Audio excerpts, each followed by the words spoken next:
UFC Fight Night Vegas 70, Krylov versus Spann takes place this weekend, and I'm going to go through the entire card, starting with the early prelims, ending with the main events, giving my prediction and breakdown for every single fight on the card, starting with the early prelim opener of Joe Solecki versus Carl Deaton. I'm going to be going with Joe Solecki here. He's a decent fighter in the UFC. Carl Deaton stepping up on short notice to take on Joe Solecki, who was originally supposed to be taking on Benoit Saint-Denis, who's a very good fighter. Joe Solecki's got momentum right now as well. He was fighting Alex De Silva in his last fight, and he got a win there. You know, Alex De Silva's no joke, decent record, had some tough fights in the UFC himself. I think Joe Solecki looked better than Paddy Pimblett did against Jared Gordon, and he lost that fight, and I agree with the decision. That just goes to show how bad that Gordon versus Pimblett decision was. He also got a win over Jim Miller, and this was, 2021. I know Jim Miller's fallen off a little bit now, but that was still like a decent version of Jim Miller. But I'm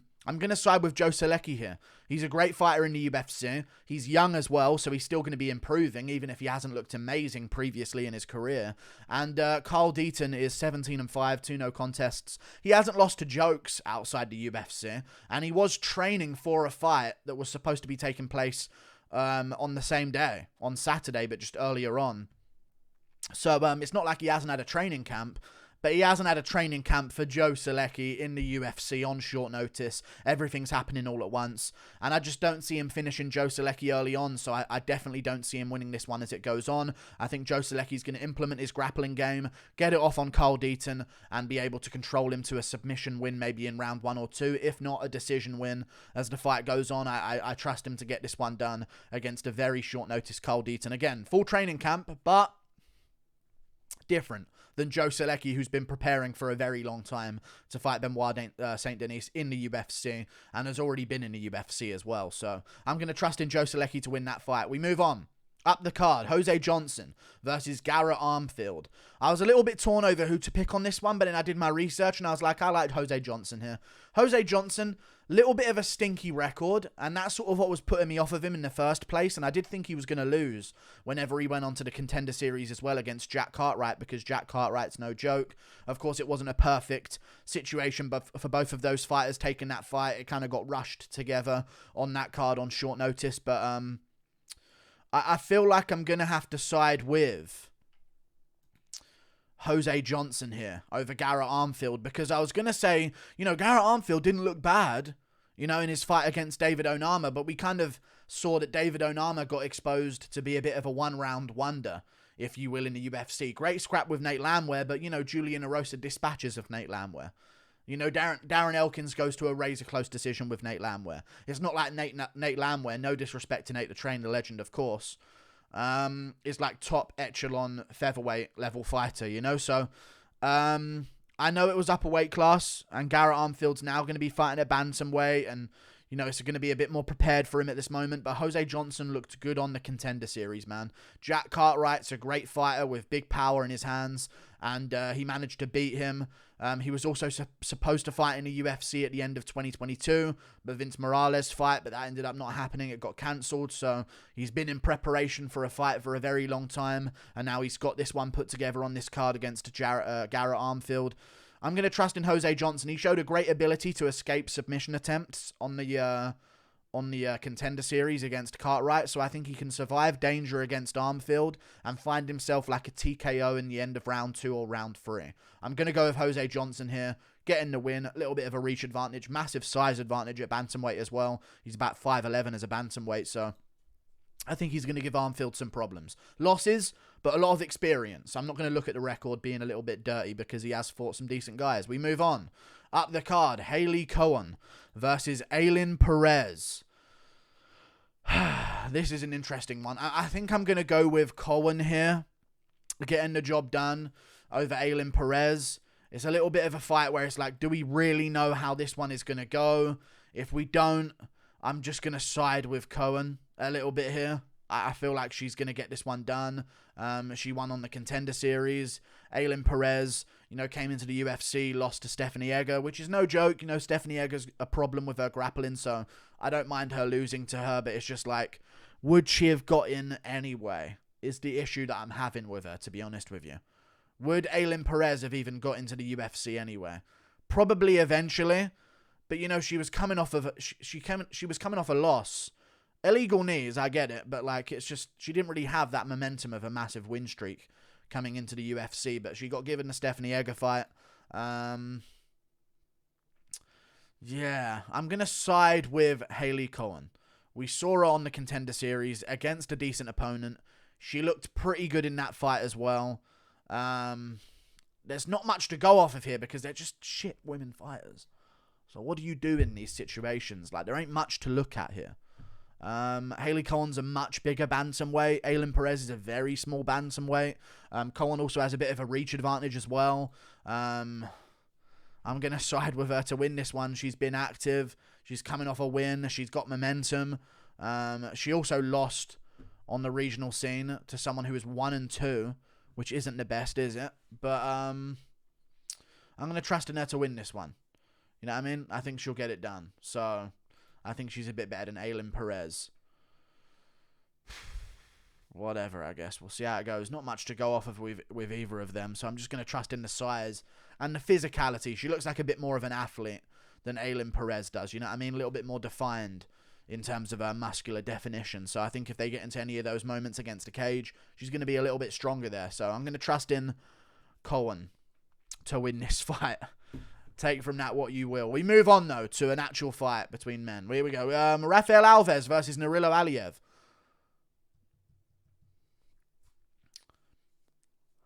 They're going to hate me for this one, aren't they? Sound the alarms on the cliff. I'm picking Rafael Alves. I'm actually going to pick Rafael Alves to win this one. Nuruollo Aliev, he's fought good opponents, yeah. But his real only great performance was on the Contender Series. And I watched that fight back. He got a lot of takedowns stuffed early on. There was an eye poke, I get it. But like he got a lot of his takedowns stuffed early on. And the guy who he was taking on, Josh Wick, I believe his name was. I'm just going to double check that now. Nuruollo Aliev. Let me see his last fight. I think it was against someone called Josh Wick. Yes. Josh Wick on the Contender Series. The guy looked prepubescent. Like seriously hasn't gone through puberty. Like, he's an upcoming fighter himself, training at Team Elevation, but he'd lost a bunch of times before then, you know what I mean? Like, it seemed like they were just finding anyone that would take the fight against Aliev and just giving them an opportunity on the Contender Series, because without him taking the fight against Aliev, he probably wouldn't have got on the Contender Series, you know what I mean? He's in a bit of a no-name promotion. He lost to Fisher, Johnny Nunes, Angelo Sanchez, Dan Moret. Not bad fighters, not terrible fighters whatsoever, but there's just been a bunch of losses in his career, and he's always just been able to seem to scoot by decision against some of the lower level guys that he's taken on the regional scene. And Nuruollo Aliev, yeah, he took him down eventually in the first round and sort of got him with a TKO, but Alves is so much higher level. Are we forgetting, like, Alves was giving it to Dober in the first round? You know what I mean? Giving real trouble to Dober. Alves does not go down without a fight. And I think that Nuruollo Aliev might be a little bit too reckless in the first round. He seems to swing with his chin up a little bit. He shoots in for takedowns with his head on the outside, primed for a guillotine.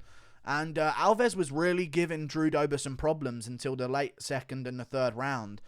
He beat Mark Jacasey, dropped him with a jab, then subbed him with a guillotine. This is a massive, massive debut. So if Aliev wins this, he's the real deal.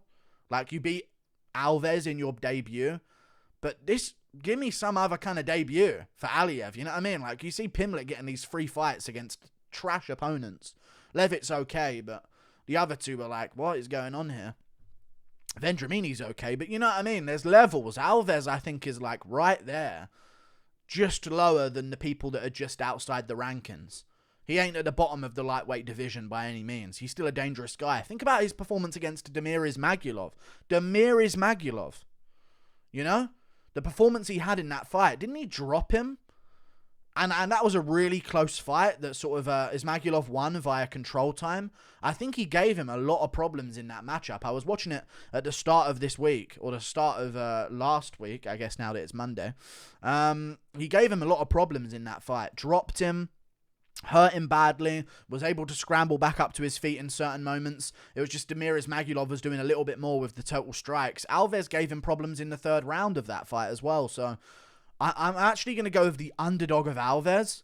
I know that Aliev looks like Khabib, and that's going to sell a lot of people on him, but his performances aren't Khabibish. Like, he looks like him, I get it, and he finished a guy on the Contender Series with ground and pound in a Khabib-esque performance, but I'm seeing decisions on the regional scene.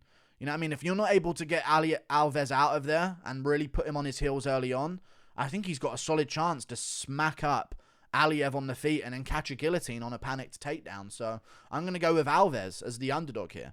But again, if Aliev wins, real deal. You know what I hate? When I was looking at this fight, I was saying in my head, man, I really want to pick Alves, but those Dagestanis are going to be so angry and call me biased. That's now in my head because of that terrible fan base. Pathetic people that they are. You know what I mean? Not Dagestanis. I don't even think it's them. It's just, I don't even want to put them in a group, but you know the group. We can't say the group, but they ain't Christian. You know what I mean? Let's just say that. Let's just say that. I'm picking against Aliev here, and I'm going to go with Alves. I don't care about being called biased. I genuinely think Alves is going to give him problems in his debut. We move on to another fight up the card, which is, sorry, the topology and the schedule are different. O'Day Osbourne versus Charles Johnson. I'm going to go with Charles Johnson here. He looked great in his last fight against Jimmy Flick.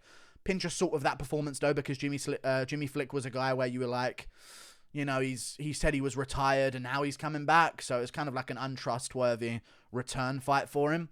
And O'Day Osbourne is always dangerous, but I find myself like, O'Day Osbourne, he seems to be getting KO'd more than he's doing the KOing. And the people that he KO'd are like, you know, Zaruk Adeshev should not have been in the UFC. Yeah, he was 4-4 after that fight. 4-2 in the UFC. Terrible, terrible fighter. And he also got a win over Jerome Rivera by KO. And that was a bit interesting. And I thought CJ Vergara beat him in that decision. I rewatched that decision between CJ Vergara and O'Day Osbourne. And I thought Vergara started to win as the fight went on. And I actually gave him the win in that fight. So, I don't know. Beat by Manel Cap. First round KO. Left himself open. Got caught. Tyson Nam flatline KO'd him. He's coming off of that KO loss. And people just shouldn't be getting KO'd at flyweight. That's my honest opinion on it. You just shouldn't be getting chinned and put out badly at flyweight. It shouldn't be happening. And if it is, it's because you're leaving yourself too open.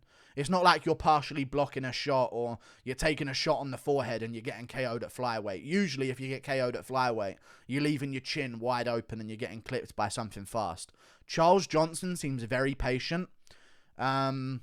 He lost to Zhalgas Samagulov, in my opinion, but as the fight went on, we see him build into the fight very, very well. He's got momentum right now. He's on a win streak because of the robbery, the fight before last. But I'm actually going to trust in Charles Johnson, where if there's no finish in the first round, which isn't incredibly likely at flyweight anyway, I can see him just sort of doing what CJ Vergara was able to do and get to O'Day Osbourne as the fight goes on. So maybe O'Day Osbourne has a bunch of success early on, lands a bunch of big strikes, sort of tries to chase a finish a little bit, gets a bit headhunty, throwing head kicks and spinning attacks. But I think as the fight goes on, Charles Johnson will win this.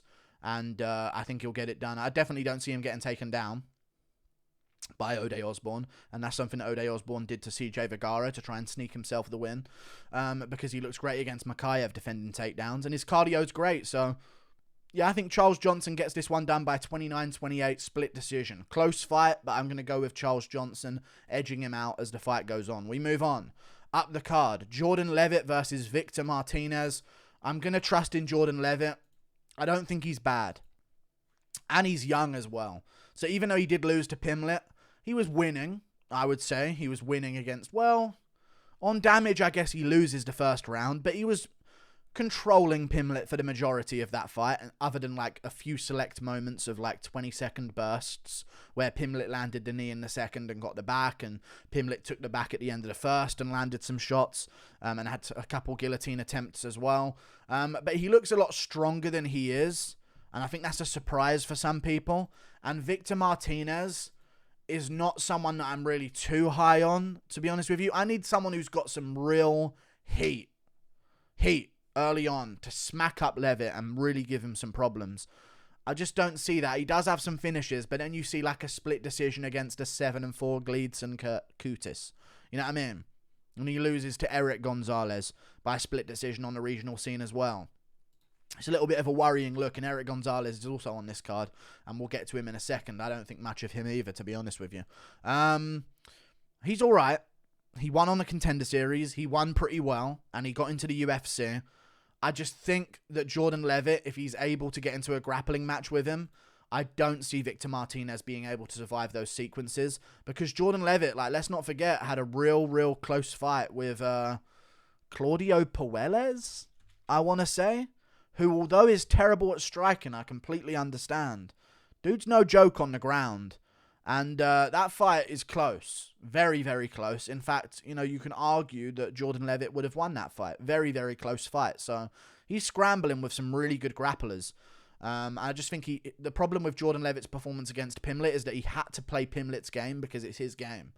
Whereas this ain't Victor Martinez's game. So I can definitely see Jordan Leavitt getting himself... I don't see him... I'll say submission. Rear naked choke first round for Jordan Leavitt, or an arm triangle in the first round. Something along those lines. We move on to another fight up the card, which is Jasmine Jasudavicius versus Gabriella Fernandes. I'm not going to trust in Jasmine Jasudavicius. I was kind of... I don't know. At one point, I was kind of high on Kay Hansen, to be honest with you. And that sounds like a crazy thing to say now in hindsight, but... she looked pretty technical on the come-up at one moment. I was like, oh, a technical fighter. This is pretty cool. But I think I put too much stock in that win for her. But then, Natalia Silva fight, she got shown, and I'm not using this lightly as a term. She got shown levels in that fight. Rewatched it. She got battered in that fight badly. And that's almost like a fight where it's like, damn, maybe I won't ever be champ. You know what I mean? You get chinned early on, you get caught in a guillotine early on, you're like, I can still, if I don't make that mistake, I'm going to the top. When that happened to Jasmine Jasudavicius against Natalia Silva, she must have thought to herself, I'll never be a champion. That's it. That must have been a real humiliating loss that she had. And I think that this up-and-coming fighter is actually pretty talented in Fernandes. Majority of people are picking her for good reason, I believe. She's got a good streak going, 8-1. She lost her second fight to a 3-0 fighter. And I like that. If you look at some of the records of the initial opponents that she took on, no amateur career, but 3-1 in her debut. That was her opponent. 3-0 after that. And I like that. That shows a lot of belief in her gym. Like, we're not going to baby this girl and have her fight a bunch of terrible 0-0 fighters making their debut or women with bad records. We're going to put her straight in there with some other prospects. And she won her debut, lost her second one. And since then, she's been stringing together some good wins, Bounced back after the loss, fought a couple iffy fighters, 3-0, 1-0, 3-0. Experienced 10-9 Edna Oliveira. I think what you want about that, but she won against a 9-4 Caroline Martins, and I just like that she's fighting experienced women with decent records here and there, and I reckon she'll get it done against Jasmine Jasudavicius. I do. I believe in her. Younger as well, Jasmine Jasudavicius going to that other side of 30, and I just think that last fight that I saw from Jasmine Jasudavicius, either the opponent, let me remember the name of her real quick, because she does deserve a bit more of a shout out for that performance. Natalia Silva, after either the opponent is going straight to the top, and she'll be the best thing we've ever seen, or a lot of girls can do that to Jasmine Jasudavicius, because she did lose to Elise Reed as well. You know what I mean? And Natalia Silva has gone on to win since that fight against a good prospect from the Contender Series. I'm just going to side with the newcomer here. The one we don't know is ready to go to the top level of the sport, rather than the one that we know is not ready to go to the top of the sport. You know what I mean? I'm going to trust in the unknown of the potential, rather than the fact that we know Jasmine Jasudavicius isn't going anywhere near the top. So I'm going to go with Fernandes. We move on. Up the card, Erick Gonzalez versus Trevor Peek. Got to agree with the massive majority here. Trevor Peek's going to win this fight against Erick Gonzalez. Erick Gonzalez is okay, but the loss to Jim Miller, dude. Come on. You can't be losing to Jim Miller at this point, man. You can't let it happen. You just cannot let it happen. Please, no. You know what I mean? It's just rough to see that. And I know, Jim Miller was supposed to be fighting Motta, and that fight got put off, and he fought Erick Gonzalez it was a month's notice. It wasn't like crazy short notice. It was like a month's notice, like 5 weeks notice, something along those lines. And then Miller fought Motta afterwards and eventually beat him. But you gotta be beating Jim Miller if you're gonna be something special in the sport, you know. And other than that, you look at Erick Gonzalez's record. You know, 0-1 in his debut, 1-2 fighter in his second fight. Lost to Eduardo Silva, who was making his debut at the time. Whatever, got subbed by an armbar. 13-31 opponents are bouncing back. That just screams like the gym is babying this guy. Like, get him his confidence back, and then we'll start putting him on another mission. Then he goes to beats a 2-0 guy, got confidence, fights a 6-3 guy, wins by split decision. So it just seems to be there's this level boundary. Loses to Danny Ramirez, who is 5-2. Split decision against a 7-0 guy. You know, like, it's just, he's not able to look good against a certain level of competition. Loses to Quintana, who is 14-2. Loses to Rafa Garcia on the come-up, who's now in the UFC and doing pretty decent himself. Having some decent performances here and there. Lost to Humberto Bandone. Got beaten there, who's a legend and I believe a former UFC veteran, if I'm not mistaken. Or someone who at least has fought in the UFC before. Definitely seen that name before, yes. Not a veteran, but he's been in the UFC, lost a whole bunch of fights, including to Eduardo Gregori, who ended up being a massive hat-trick from Argentina. So, got to side with Trevor Peake. Got battered a bit on the Contender Series, but that toughness, he's like a Jim Miller who's still kind of got the testosterone to keep going. You know what I mean? The toughness, the scrambles, the one-punch finish over Kamal Worthy. I know Kamal Worthy's kind of chinny, but still, to find that chin on a veteran like him, you got to be somewhat decent to be able to find it. And he got a bunch of quick finishes in his regional career as well. You know, he's not split decision in the 7-0 guy on his regional career. He's KOing him in the first round, you know? I'm sure he's fought some iffy fighters here and there, but Kamal Worthy, that'd be a guy who might beat Erick Gonzalez on the regional scene, or take him to a split decision. Boom, one-punch KO from Trevor Peake. So I'm going to trust in Trevor Peake winning this fight. Fought a very tough, strong athlete on the Contender Series. Took it and gave it right back. So I'm going to trust him to win this one via late first round, TKO or submission. Trevor Peake gets this one done. I believe in him. We move on to another fight up the card, which is Mike Malott versus Yahon Muniz. I'm going with Yahon Muniz. I think this is a perfect matchup for him. I don't think much of him as a fighter, and he's actually trashed me on his Instagram story before for trashing him. But I think Yahon Muniz has got a perfect matchup for himself here. Mike Malott is good. Don't get me wrong, he's good. He got the guillotine on the Contender Series. He got the finish over Mickey Gall. Got the finish over Mickey Gall. He just seems so... I watched his fight with Mickey Gall. I've watched his fights. He seems so hittable on the inside in the chaos when both fighters are exchanging. And he's been a smaller guy. He's not the biggest guy for the division. You know what I mean? He's very small for the division. He's a tall guy, but he ain't tall and big like Yahon Muniz. You know what I mean? He's a very lean guy for the division. You know, lost to Hakeem Dawodu previously in his career at 145. No joke, at 145, he's now a welterweight. Lost that fight by KO in the first round. Obviously, I'm not going to say he has a weak chin because, you know, he was down at featherweight. No doubt was 100% really, really drained for that fight. But Yahon Muniz has got a 3-inch reach advantage. And I just don't see Malott playing the game on the outside. I see him looking for the finish. He's a finisher. And I see him really trying to go for Yahon Muniz. And Muniz is strong in his takedown defense early on. And he's also extremely explosive on the feet. So to put him as a big underdog, I'm going to actually take the underdog. And I think he'll catch Mike Malott on the chin. He's younger than Mike Malott.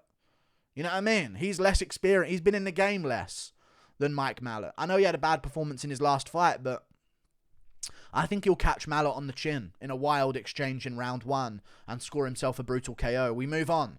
Up the card, Tatiana Suarez versus Montana De La Rosa. I'll take Tatiana Suarez by decision, is I think what I'm going to go with here. I do respect her, but I think she's going to be a little bit rusty. I don't see her getting a really easy finish over Montana De La Rosa, who's no joke on the ground. She's got good grappling, so, you know, this is also at flyweight as well. So she's not going to have a massive size advantage that she had at strawweight over her opponents, where she's able to win. But regardless of everything I'm saying about, you know, maybe it'll go to a decision, Tatiana Suarez will win this fight. Look at what she did to Carla Esparza in the grappling moments of the fight. And I know Carla Esparza's a bit old and she never was supposed to be a champ. She should never have been champion and all this type of stuff. But if this is a healthy Tatiana Suarez, who's 32, so still in her prime, getting towards the other end of it though, she better hurry up to get that belt so I can be right about my championship predictions at 125. Because now it's looking like Blanchfield is kind of the new Tatiana Suarez, you know, but she took down Esparza and beat her up and finished her. You know what I mean? And that was 2018 Esparza. You know, Esparza now is a little bit older. She's been married and, you know, she's sort of settling down a bit, 35. But this was Esparza at 30, who still hadn't got the money yet, still hadn't won all those fights yet and sort of solidified herself. So I'm going to trust in Tatiana Suarez. You know what? I will say finish. I'll say she finishes Montana De La Rosa. But De La Rosa is a problem here and there. Trains at Team Elevation, looks good in grappling situations here and there, but got out grappled for 3 rounds by Macy Barber in her last fight, so got out hustled against a clinch, got taken down in that fight, so I'm going to trust Tatiana Suarez to win this one by finish. TKO, round 2 maybe. We move on. Up the card, Augusto Sakai versus Dontel Mays. I'm going with Dontel Mays. Respect to Augusto Sakai, he's a fighter. But he just seems like a useless fat sack of trash. A little bit, right? I'm not off there. I don't know what he does that's good. And it's weird to say that about a UFC heavyweight that was ranked in the top 15. But Dontel Mays is young, new to the game. He lost against Hamdi Abdulwahab by making stupid decisions. I get that, but still he stuffed takedowns. He got himself back up. He had great moments later on in that fight. He's got good pacing, good cardio. Out of all of the people that Garn ran through on the way up to the top of the heavyweight division, he actually gave Garn the most resistance outside of Tanner Bota, I would say. So he didn't look completely out of it. Like, he stayed in there. He's tough. He's not going to quit in a fight and stuff like that. So I think if it comes down to a hustle and this is a high-paced fight, I'm leaning towards Dontel Mays. Augusto Sakai is a fat slob who would not be at the top of any sport other than MMA because he's just unathletic. Like, as simple as that. Like, I do not trust him to win this fight. He has not looked good in his last few. I know it's Spivak and he got ragdolled and beaten there. Fair play, it's Spivak. But got chinned by Tuivasa. Took a whole bunch of damage against Spivak as well by TKO. Got chinned by Rosenstruik badly as well. Got chinned by Overeem and beaten up badly in that fight. Took a whole bunch of damage. Shouldn't have beaten Blagoy-Ivanov because it was a bit of a robbery-ish of a fight. He grabbed the cage and he should have had a point deducted for that. He hasn't beat anyone since 2019 Tybura, where he looked like a demon possessed him and Tybura stole his burgers and he was trying to get him back. So I just don't trust him to win. So I'm going to side with the underdog of Dontel Mays, who's not much of an underdog, but evens. Maybe some people will put some money on... I just smashed the microphone there. Hopefully everything's okay. Let me just check. Yeah, we're good. I think some people will put money on Sakai as a slight favourite, but I like Dontel Mays as an underdog here. I think I'll go with him, to be honest. Massive reach advantage, athlete as well. Big guy for the division, much bigger than Augusto Sakai. I reckon he'll get a first round KO. I think Sakai's taken too much damage and he's fat. We move on. Up the card, Andre Muniz versus Brendan Allen. I'm going to go Andre Muniz. I almost picked the underdog of Brendan Allen here because he is a good underdog here. I do want to say that. And I feel like the Tapology picks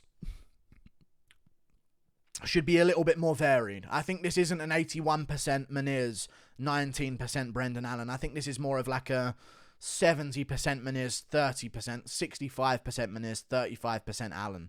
So I do think he's being a little bit underlooked in this matchup because, again, Uriah Hall was able to end up on top after the 4 minutes of control of Andre Muniz and land some shots on top, position and stuff like that. But I kind of see that as a bit of an off Andre Muniz, you know, that didn't really know what he wanted, because you go from just subbing Jacare immediately into a fight and getting all of these quick submissions to all of a sudden you can't do much to Uriah Hall. It didn't make too much sense.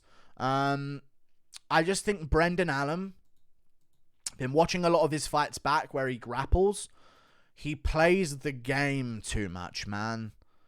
That's the only way I can describe it. I think it's the perfect way to describe it. he's so comfortable in the grappling that he lets things happen to him. You know? It's weird. Like, sure, he got the takedown on Jotko and subbed him. Looked great. Fair enough. Jotko's now out of the UFC. But arguably could have lost against Jacob Malkoun. Very close fight. And he did do some reversals in that fight and get back to top position, but Malkoun was able to out-grapple him for the majority of that fight. And I think if Malkoun can take you down, so can Muniz. Of course, Malkoun's more of a pace setter in the grappler rather than a dominant position holder.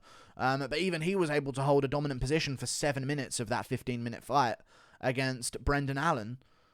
And then there's it's just worrying, man, when I look at some of these performances that he's had previously in his career. Like, even against Kyle Dorcas, earlier in his career, he got controlled in that fight. 3 takedowns to Dorcas, out-controlled him. Allen was able to reverse and end up on top. But I just think he lets the fight get away from him sometimes, and you can't risk being on bottom with your back taken in round 1 against Muniz. So I'm going to side with Muniz getting this one done by submission early. Maybe a decision. I do not mind the underdog pick of Brendan Allen, but I've convinced myself away from going for it because I just think it's too risky because we've seen him out grappled a few times, you know, and he does end up on bottom position quite a bit. He reverses, but the reversal that he goes for in other fighters isn't Muniz losing position. To Muniz, seeing Allen go for a scramble and a reverse is time to take his back. You know what I mean? Time to go for a sub, time to latch up the arm. It's not like, oh, God, I have to take him down again. It's not like that with Andre Muniz. It's like, oh, you're turning your back and you're getting to your knees against the cage. 1 hook in, 2 hooks in. I got to go with Andre Muniz getting the sub. But if Brendan Allen wins, very solid performance. He's definitely improved massively from his earlier self. We move on to the main event. Nikita Krylov versus Ryan Spann. I was feeling a Ryan Spann underdog for a long time. I've watched some more fights. I've got to go with Krylov. I think Krylov is at that Anthony Smith level, Alexander Rakic level of light heavyweight. And I think Spann is just a slight level below that, if I'm honest with you. I like Spann, but he makes silly decisions in fights. So does Krylov, but I think he's gotten better at not doing that recently.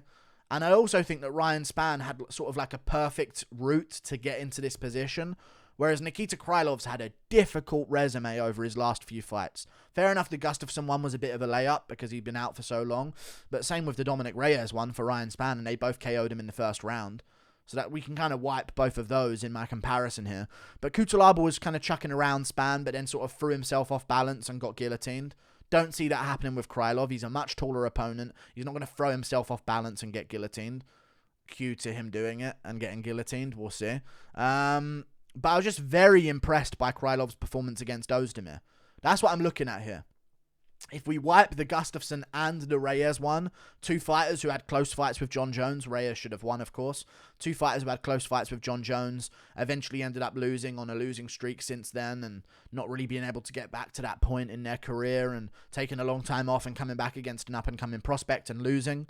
Similar situations for both of them. Reyes arguably more dangerous, of course, because Gustafsson's taken a lot of damage in his career.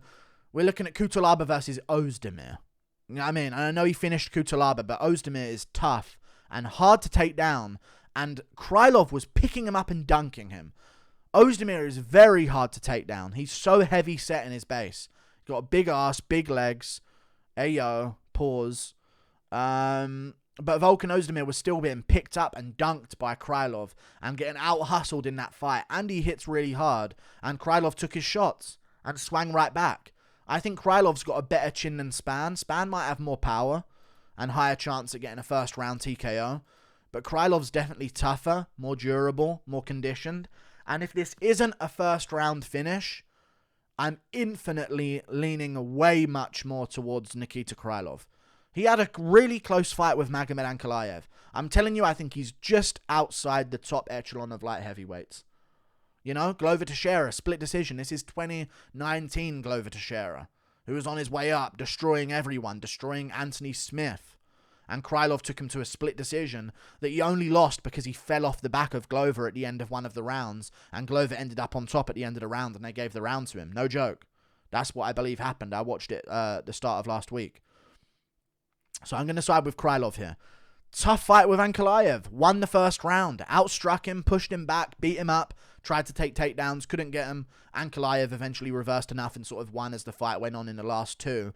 But, yeah, I'm actually going to side with Nikita Krylov here. As long as he doesn't go balls to the wall and get chinned or shoot a bad takedown immediately, if he just plays it patient early, chops at the leg, moves a lot, teeps the body, moves, jabs, moves. If he doesn't go crazy, he'll win this as it goes on. And I think get like a third round TKO to ground and pound. Like and subscribe. Thank you for watching. Toodle pip. I'll see you later. Goodbye.